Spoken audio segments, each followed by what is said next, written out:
Shabbat Shalom.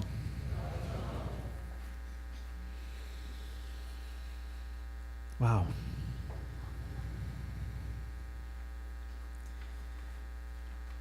Hafochba ve'afochba techuleba. Turn it and turn it, for everything is in it. These are ancient words of wisdom attributed to Rabbi Ben Bagbag, and they traditionally are interpreted to refer to learning, dedication to Torah. Turn it and turn it. Study it well. Go over it. Return to it again. For everything is in it. Each year of our lives, each turn that we have the privilege to take around the sun, our people takes a turn through our holy text. We read them and read them again, never giving up on finding new meanings hidden within our laws and stories. We are aided in this seemingly difficult task, of course, by the fact that while the text remains the same, we do not. We are always in a state of change and growth. We are always capable of bringing new pieces of ourselves into relationship with the text. So tonight on this Shabbat, when I stand on the precipice of my rabbinic ordination, it seems only fitting that we would be concluding the book of Leviticus with Parshat Bechukotai. You see, for so many moments in my life, Leviticus has helped me track my own growth. Leviticus was there when I became bar mitzvah, with Parshat Tzav, the second portion of Leviticus, when I offered greetings and salutations to our guests, or attempted to, rather than Shabbat Shalom, and made some joke, of course, about barbecue from the bima. Leviticus challenged me as a teenager coming out of the closet, frustrated and angry that my tradition contained texts that might be used to vilify me. I met Leviticus again in rabbinical school. It offered me new challenges, new opportunities, the challenge of finding meaning in holy texts that can so often feel inaccessible, the opportunity to reclaim texts that humans abuse, the blessing to ponder, what does it mean to be holy? Or what does it mean to try to bring Torah to our lives? The act of concluding Leviticus 2 strikes me as a fitting parallel to mark this new moment in my life. I see a first reason in the broader narrative of the Torah. Now, for those of you who may be a little rusty with your Hebrew school trivia, remember that Leviticus falls between Exodus and Numbers. The book consists of mostly legal texts, which the text frames as God's instructions given to Moses in the tent of meeting. Importantly, though, all of the laws of Leviticus, as well as its two short narratives, take place in the course of just 1 month in the Israelites' journey. Exodus, at the end of the book, tells us it's the first month of the second year when Moses sets up that tabernacle and God's presence comes to dwell in it. And Numbers begins by reminding us of the date. It's now the second month of the second year, after the Exodus, of course, when God commands the census to be taken, giving Numbers its name, the Book of Numbers. Now, 5 years of rabbinical school may be a lot longer than Moses' month of revelation. I'm not sure how time works exactly in Torah, so I'll leave that for you to decide. But I can't help but notice several similarities between Moses' experience and my own. My studies have been a sort of ohel moed, a tent of meeting, that I had to enter to pursue this goal. First, traveling to Jerusalem for my year of study in our Year in Israel program, and then here to Los Angeles to continue for the past 4 years. Through coursework and fieldwork, I focused on cultivating closeness and connection to our holy people, to my classmates, to our texts. These were means for me, too, to develop my relationship with God, as Moses does in the tent of meeting. For Moses, Leviticus represents a distinct time set aside for learning before he returns to the people and continues to walk with them through the wilderness. And of course, for me, in some ways, this chapter has served a similar role. I will always be a student of our tradition, but in reaching this moment, I prepare to face the task of turning back to our people. I enter the transition from the holiness of the classroom to the continual journey in the wilderness with all of our people together. I could not have reached this moment on my own.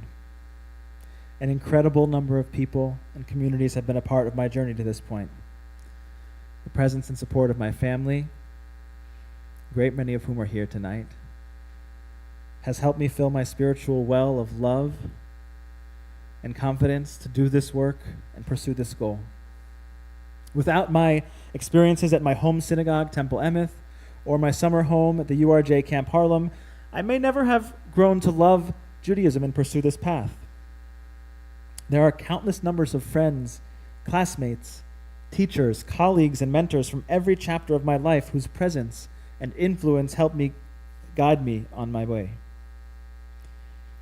I'm particularly grateful for all the communities like this one here at Kol Ami that have welcomed me as a student rabbi and contributed to my learning and growth during my time at Hebrew Union College. From Merced, California to Santa Monica, Culver City, the West Side, and here in West Hollywood, I've been welcomed and challenged and encouraged on my journey to the rabbinate. I've had mentors like Rabbi Egger who challenged me to sharpen my thinking and inspire me to work diligently. Dayenu, this would all be enough.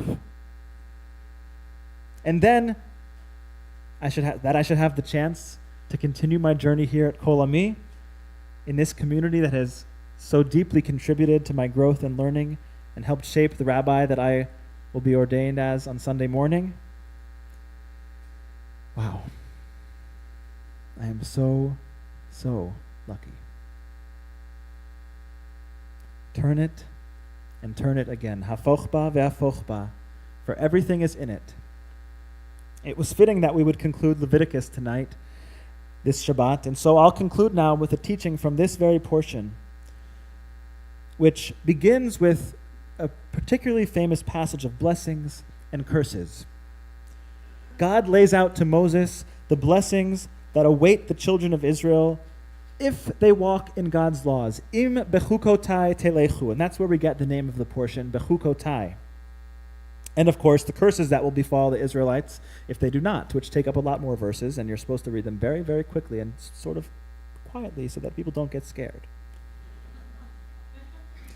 But while our theology may have evolved from our ancestors when it comes to reward and punishment, what catches my eye here is the language of walking in God's laws. If you walk in my laws, God says, walk, not stand or observe the laws, but walk with them.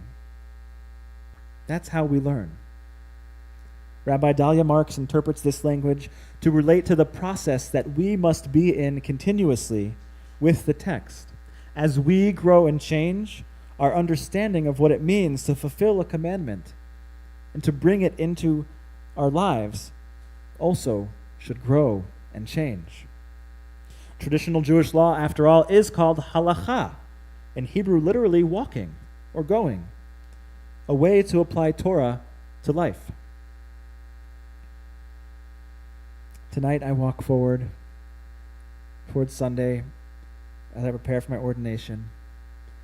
I do so on a path supported and laid out for me by all those who came before me, by my family, by this community, and so many others. I pray that my steps will be grounded in the fertile soil of Torah. I hope that I will always nurture and cherish my roots, my family, my friends, my community, my journey, that they may continue to sustain me and help me grow. May the work of my hands be fruitful, helping spread the wisdom of our sacred tradition as sustenance for our spirits and our broken world. May the conclusion of this book of Leviticus help me to turn it again, to find new things in it as I continue on this next branch of our tree of life. Shabbat Shalom. Shabbat Shalom.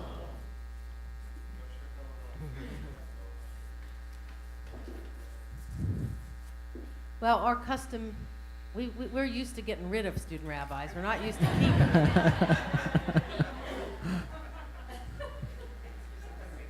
Sometimes they come back, yeah. But what I'm going to do now, we have, as many of you know, we have a special custom on this Shabbat of Ordination weekend, and that is to offer a blessing as a community. So Max, I'm going to ask you to come stand right here in the middle.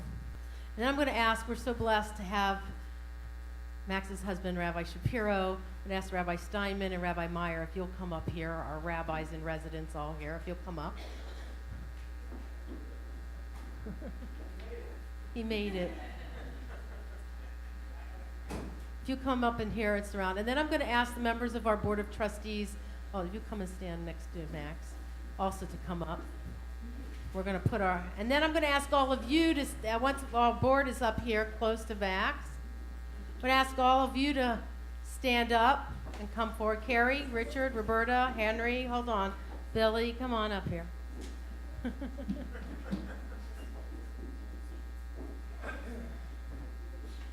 We're going to ask all of you to come up. And I want you to reach, just like we do with challah. When we do that blessing with challah, we're going to ask you to reach and touch the person's shoulder in front of you. So we make a great chain of tradition. A great chain of tradition. Everybody up. No, I can't sit for a bracha. Bo's the only one that can sit. Bo's the only one that can sit. He's the oldest one here tonight. He can sit. You can stay there, Bo. And what we're going to do now is I want you to just take a deep breath. And we're not going to tell Hebrew Union College, and Carrie, I know you're on the Board of Governors, don't tell them, but we're going to ordain Max right now. Because this is the community. This is the community, Max, in which you have worked so hard these last 2 years. And this will be your community. And we want to share this bracha, this blessing with you, the way you have shared so much of yourself with us. And we want to offer you so much from our hearts to yours, to help you lift up your soul, to enrich your life, to bring God's holiness down from heaven, to help us touch the highest of heavens. I want each person here to direct their heart for a moment in peace and joy and harmony and in love and spirit towards Max.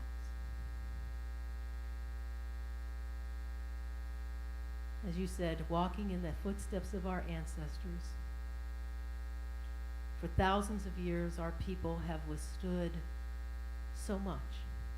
And you, Max, you will help us carry forward our traditions.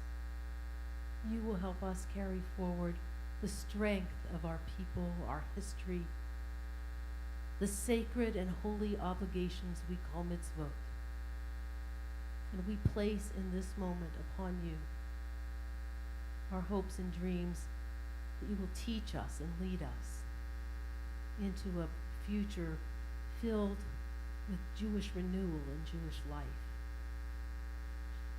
And we pray God's blessing upon you and your family for strength for this sacred and holy journey. And so we offer this prayer, the oldest in our tradition, for you. Yevarechecha Adonai v'yishmerecha. May God bless you and keep you. Ya'er Adonai panav elecha v'yichunecha. May God's face shine upon you and smile upon you. Yisa Adonai panav elecha v'yasem lecha shalom. May the Holy One of Blessing grant to you a life of wholeness and learning and Torah and joy and health and prosperity, love, harmony, and shalom, peace of heart and mind, home and soul and world. Together we say, Ken Yehi Ratzon. So may it be God's will. Amen. Simen Tov and Mazel Tov and Mazel Tov.